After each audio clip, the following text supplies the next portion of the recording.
किसी घने जंगल में गिद्धों का एक झुंड रहा करता था। उनका पूरा झुंड एक साथ उड़ना भरते और साथ में ही शिकार करते थे। एक बार वो सभी उड़ते-उड़ते किसी टापू पे पहुंच गए। वहां बहुत सी मछलियां और मेंढक रहते थे। उन्हें वह टापू बहुत अच्छा लगा। उसके खाने-पीने और रहने की सारी सुविधाएं उस टापू पे मौजूद थी। सभी गिद्ध उसी टापू पे रहने लगे।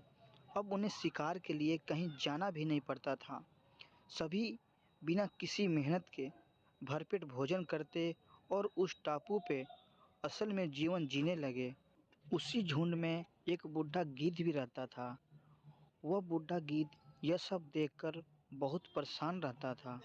उसे अपने साथियों की आलस भरी दशा देखकर चिंता होने लगी।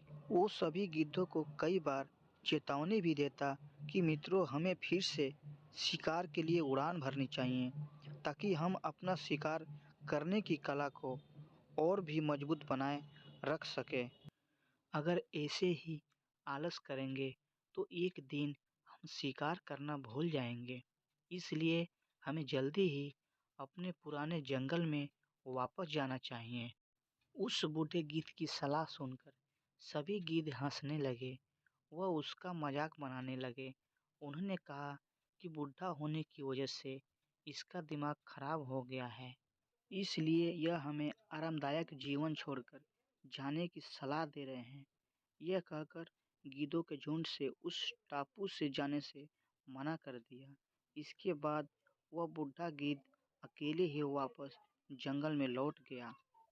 कुछ दिनों के बाद उस बूढ़े गिद्ध ने सोचा कि बहुत समय हो गया है, चलो उस टापू पे जाता हूँ और वहाँ पे अपने संगे लोगों और दोस्तों से मिलकर आता हूँ। वह बूढ़ा गिद्ध जैसे ही उस टापू पे पहुँचा, वहाँ की हालत देखकर वह हैरान रह गया। वहाँ का दृश्य बहुत भयानक था। उस टापू पे मौजूद सभी गिद्ध मर गए थे। वहाँ पर सिर्फ उनकी लाशें ही पड़ी थी।